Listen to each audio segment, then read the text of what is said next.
Everybody knows to get the full Miku Expo experience, you gotta have the right drip. Because scientifically, it makes the music sound 200% better. Which, yes, you could quote me on that. Anyways, that's why this year I was way more prepared than I was last year. Oh my god, what is that? Here's a happy that I borrowed from one of my mods. Shout out to Hina. And I also have this race Miku jacket, which came in super clutch for the cold that kind of came out of nowhere. Since over here in SoCal, we had 0% winter and our winter was just pretty much summer. Also, before you guys even see it, I know that's not a Miku light pen.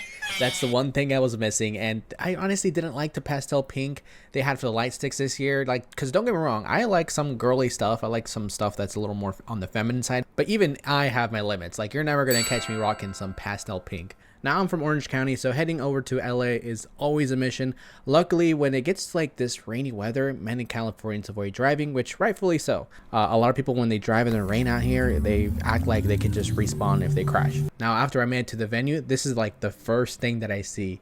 The Miku Shrine. And here people were offering everything from plushies, figures, keychains, trinkets, and even some people offered deeds to their house. I was planning on offering something up myself. Unfortunately though, I spent all my last dimes on the VIP tickets, so the most I could offer was my knockoff light stick. But I don't know, I think something told me it's probably best I didn't add it to the shrine. This became such a spectacle that people started forming in line to get a better picture with the Miku Shrine, and while I was there, I was handed one of these freebies. Which, if you've gone to any Miku Expo before, you know it's quite common for people to hand out like fan-made stickers and other sorts of trinkets. Now, the part that I don't understand is, why did people start forming up lines so early? Like, it was like 1 hour and 30 minutes before the VIP entrance and about like 2 hours-ish for like general, almost 3.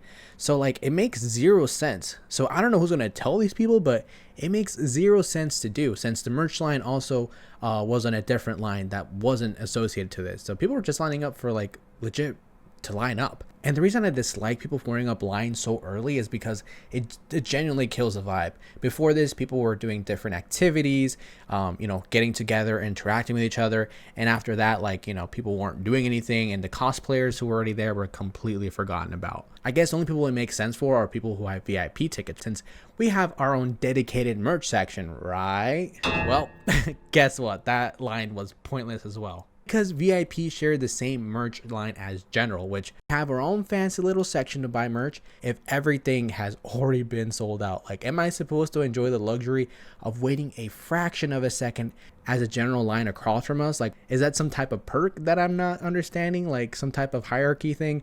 Anyways, the concert itself was actually pretty amazing, and I was really happy with the experience. It was a definite upgrade from like the last one that they had, and that was a complete disaster. But hey man, I paid like $6 for that ticket, so I ain't even mad. I have heard that we're still miles away from Hololife's technology for their concerts, but because I don't know any better, honestly, I'm really happy with the show that we had, especially since I heard other venues got it way, way worse than ever I did. I mean, me ranting about not getting exclusive merch is one thing, right? But other people's had their whole experience completely tainted. Anyways, to bring it back to the show, it was a lot of fun. My right arm was like super exhausted by the last song. I couldn't even put my arm up anymore because I had such a blast. Like, I know some people kind of complained that they didn't really enjoy all the songs that they had because like a lot of people didn't really know where these songs even came from. I guess they chose not the greatest selection. I was still pretty content with it, especially with 39.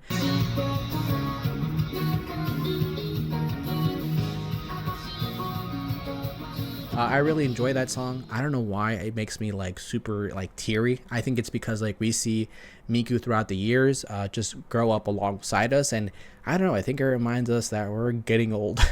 Also, before the concert started, some people brought like the Follow the Miku thing back again, which honestly was hilarious. So I was finishing editing the video and I completely forgot I have not shown you what the VIP ticket comes with, like, because we did get exclusive merch, right? That's something that we did get. And this is pretty much what kind of came in the merch. So we were able to get like this really big pin that I'm not really sure how it's going to fit on anything. I'm not sure you're supposed to place this. I mean, I could have placed this like on the back of like my board over here, and it would have looked cool, but I don't know. It's just, again, the pastel and everything wasn't exactly my vibe. The only thing I really liked from this was like the VIP ticket. Like, look how beautiful that is. Like, it's so high quality. It also came with a tote bag, postcards, I think is what it is, a sticker set, and the Miku, obviously the Miku VIP lanyard.